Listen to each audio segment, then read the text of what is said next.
Hello, আসসালামু আলাইকুম viewers. আপনারা সবাই কেমন আছেন? আশা করি সবাই অনেক অনেক ভালো আছেন। আমি আলহামদুলিল্লাহ ভালো আছি। আপনাদেরকে আজকে দেখাতে যাচ্ছি ঢেঁড়স ভাজির রেসিপি। আসলে আপনারা আবার মনে মনে ভাববেন ঢেঁড়স ভাজির আবার কি দেখায়। আসলে ব্যাপারটা ওরকম না। ব্যাপারটা হচ্ছে অনেকেই আছে ঢেঁড়স ভাজিও কিন্তু করতে পারে না, ডাউলও রান্না করতে পারে না, আছে না একেবারে নতুন, তারা কিছুই পারে না। যেমন আমাদের কিছু কিছু প্রবাসী ভাইয়েরা আছে, ওরাও কিন্তু রান্না বান্না কখনো করেনি।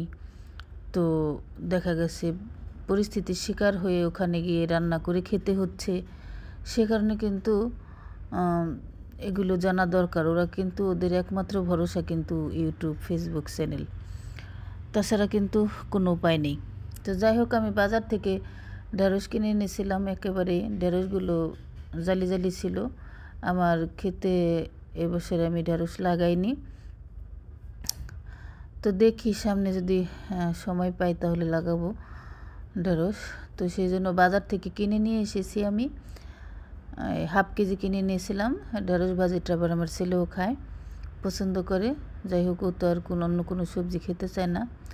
তো ঢেঁড়সটাকে আমি সুন্দর করে মুখ কেটে নিয়ে তারপর হচ্ছে যে ধুয়ে নিচ্ছি। ঢেঁড়স কিন্তু আপনারা এই পরে আগে থাকতে কেটে ধুইতে যাবেন না। কাটার পর ধুইলে কিন্তু একেবারে বিজলা বিজলা হয়ে যাবে। আর এই যে এইভাবে আমি ধুয়ে তারপরে কাটবো। আর তাছাড়া এমনিতেও সবচেয়ে বড় কথা হচ্ছে সব সবজি কিন্তু কাটার আগে ধোয়া ভালো, ধুয়ে তারপরে কেটে নেওয়া ভালো।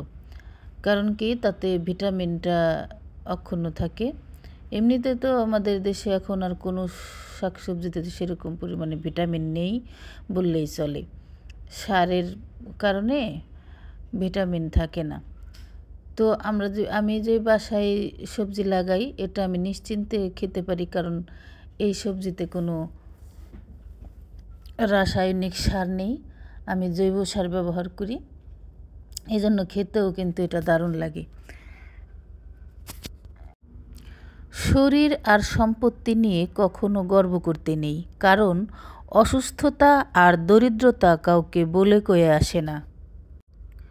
যাই হোক, এই যে আমার আশেপাশে যারা আছে, আমি যে খেতে সবজি লাগাইলে ওরাও এখান থেকে কিনে খায়। আবার দেখা গেছে এমনিতেও আমি মাঝে সাঝে দিই, খেয়ে ওরা দারুণ মজা পায়। বলে আসলে বাজারের সবজির চাইতে এই সবজিটা অনেক মজা, অনেক টেস্ট। এই জন্য আসলে বাজারের সবজিগুলো তারপর দেখা গেছে 2-3 দিন আগে থেকে তুলে এনে রেখে দেয়, সেটা খেতে হয়। আর আমার সবজি বাগানেরটা তো মনে করেন একেবারে টাটকা, সাথে সাথে তুলে সাথে সাথে দিয়ে দিই, ঠিক আছে। তো সেরকমভাবে সবজিগুলো করা হয় না, হয়ে ওঠে না। আসলে মাটি কোপাতে অনেক কষ্ট লাগে। মাঝে সাঝে আমার ছেলে আমাকে সাহায্য করে দেয়। এই জন্যই জায়গা যেখানিক আছে অনেক সবজি লাগানো যাবে, সময়ের অভাবে সেরকমভাবে আমি করে উঠতে পারি না। একা মানুষ, কয়দিকে আর সামলাবো বলেন, অনেক কষ্ট হয়। তারপরে যে 2 বেলা পানি দিতে হয়। তো যাই হোক, পানি তো আগে পাইপ দিয়ে দিয়েছি, মোটর আছে।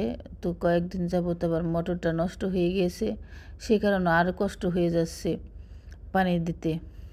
তো এখন একবেলাই দিচ্ছি পানি, তারপরেও তো দিতে পারতেছি না। বালতিতে করে পানি টেনে নিয়ে অনেক দূর পর্যন্ত যেতে হয়। তো ওই পর্যন্ত পানি টানতে অনেক কষ্ট হয়, সেজন্য। তো যাই হোক, যে আমি ঢেঁড়স কেটে নেওয়ার পর পেঁয়াজ মরিচ কেটে নিয়েছি। এখানে কিন্তু আর কিছুই দেব না। তো দেখুন, আমি চুলায় একটা কড়াই বসিয়ে দিয়েছি। কড়াইয়ের মধ্যে দিয়ে দিয়েছি সয়াবিন তেল।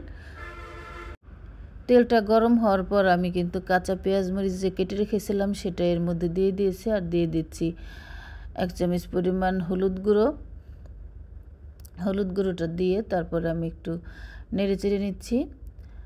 তো তারপরে দিয়ে দিচ্ছি আমি ঢেঁড়স কেটে ধুয়ে রেখেছিলাম সেটা।